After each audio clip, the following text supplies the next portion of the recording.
Tvarkytis namuose. Neišplauti indai, nesutvarkyti skalbiniai ar vaikų išmėtyti žaislai. Vienus tai erzina, kitus tai ne, bet pasirodo psichologiškai tai mus veikia. Kaip tai veikia, mes netrukus ir pasikalbėsim. Kartu su mumis yra šeimos psichologė, psichodemija.lt įkūrėja Agnieška Kašinska. Sveiki. Sveiki. Tai ponia Agnieška, ką psichologiškai žmonėms netvarka reiškia namuose apskritai? Netvarka tai pirmiausia yra chaosas. O kaip mūsų psichika reaguoja į chaosą? Be abejo, tai yra nesaugumo jausmas, nestabilumo jausmas ir aišku, žmogus tada jaučiasi sutrikęs, bet ne visada jisai gali tai pripažinti ir suprasti priežastį. Bet tas chaosas namuose, namai tarsi mums yra saugumo erdvė, kur mes jaučiame savimi, niekas mūsų nedirgina. Kaip dirgina netvarka mus? Būtent namai ar ne, namai tai yra vieta, kur žmogus ateina pailsėti pirmiausiai, atsistatyti, atsigauti.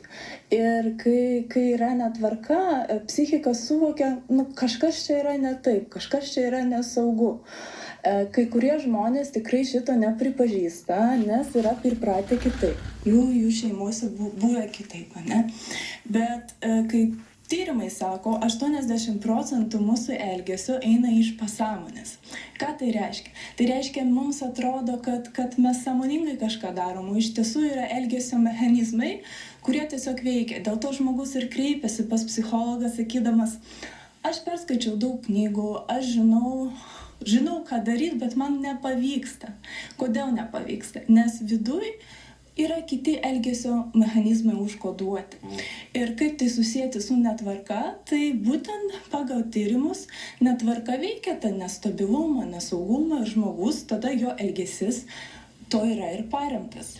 Bet kokia ta netvarka, kuri jau dirgina mūsų pasąmonę? Neplauti indai, neskalbti rūbai, išmėtyti daiktai, vaikų žaislai, kas? Viskas, ką paminėjot, daiktai ne savo vietose, daug daiktų, nesutvarkyta, tai, ką žmogų erzina, arba tiesiog žmogus nesupranta, kad tai jį erzina. Kaip veikia netvarka vaikus ir kaip suaugusius? Vaikai, aišku, yra daug jautresni, ar ne? Nes vaikai bręsta, auga ir ta aplinka jiems dar daug daugiau saugumo reikia, nes tėvai yra tie, kurie užtikrina tą saugumą. Kai vaikas yra saugus, tada jisai gali kitais reikalais užsiimti, gali domėtis pasauliu, gali jį tikrinti, ar ne? Jeigu yra nesaugu, tada vaikas bijo tai daryti, jisai bijo tikrinti, bijo mokytis, nes pagrindas yra saugumas kiekvienam žmogui. Kaip veikia netvarka, tai vėl tas nesaugumas ir aišku, vaikas mokosi taip pat gyventi.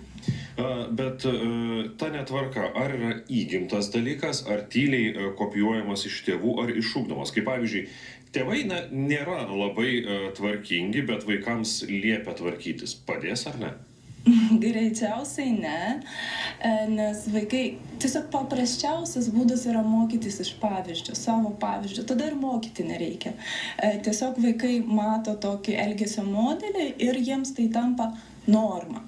Ir kai mes kuriam savo šeimas, tai mes tą normą atnešam į naujas šeimas.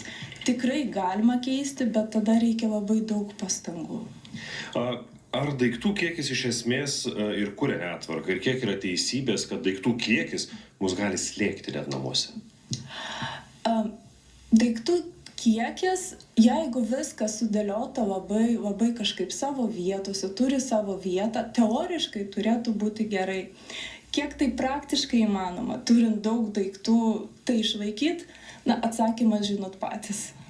Bet ko imtis, kad ta netvarka neslėgtų mūsų, nedirgintų ir neveiktų mūsų? Tiesiog tvarkytis, bet jeigu aš tingiu?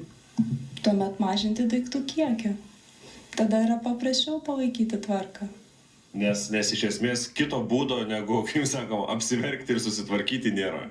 Tikrai nėra kažkokios stebuklingos piliulės, kurios žmonės labai norėtų. Kągi.